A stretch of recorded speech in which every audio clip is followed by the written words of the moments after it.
जोशीमठ, ये नाम हर जगह सुनाई दे रहा है। दरख्ते घर और पहाड़ों के बीच लोगों को यहाँ से निकालने का काम तेजी से चल रहा है। 4 धामों का दरवाजा माने जाने वाले जोशीमठ को स्वर्ग का द्वार भी कहा जाता है।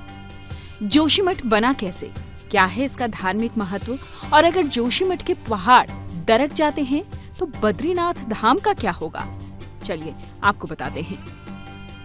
जोशीमठ कभी ज्योतिर्मठ के नाम से जाना जाता था। जोशीमठ सिर्फ शहर नहीं बल्कि सनातन धर्म की परंपरा का प्रतीक रहा। कहा जाता है कि भगवान विष्णु ने जब प्रहलाद की पुकार पर नरसिंह अवतार लिया तो उनका गुस्सा शांत नहीं हो रहा था। तब प्रहलाद ने उन्हें शांत करने के लिए तप किया। उसके बाद कहीं जाकर भगवान नरसिंह शांत रूप में यहाँ विराजमान हुए।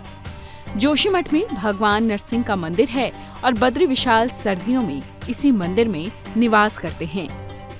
जोशीमठ को आदि शंकराचार्य की वजह से भी जाना जाता है। भारत में स्थित 4 मठों में सबसे पहले उन्होंने इसी मठ की स्थापना की थी। इस जगह को तब ज्योतिर्मठ कहा जाता था।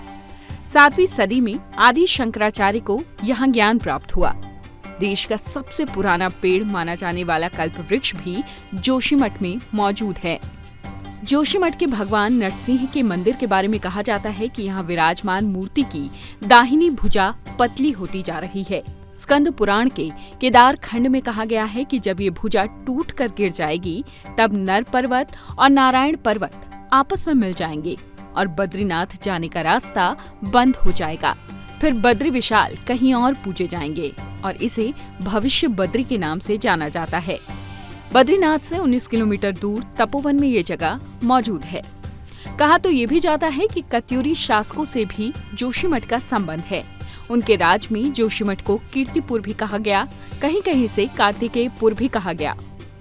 जोशीमठ को स्वर्ग का द्वार क्यों कहा जाता है, ये सबसे बड़ा सवाल है। चलिए इसका भी जवाब तलाशने की कोशिश करते हैं। माना जाता है कि जब पांडवों ने महाभारत के बाद स्वर्ग जाने का रास्ता चुना तो वो जोशीमठ से ही होकर गए। बद्रीनाथ के पास पांडुकेश्वर को ही पांडवों का जन्म स्थल बताया जाता है।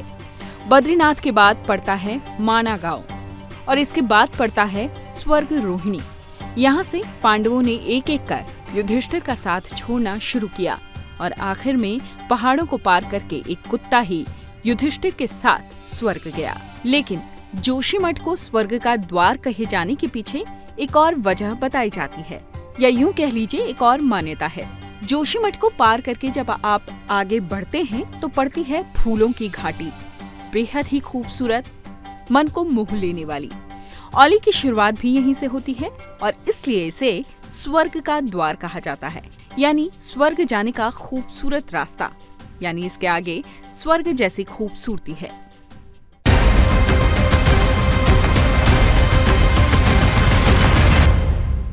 इंडिया टीवी हर वक्त हर जगह डाउनलोड करने के लिए सर्च करें India TV news Google play store या ऐप स्टोर पर।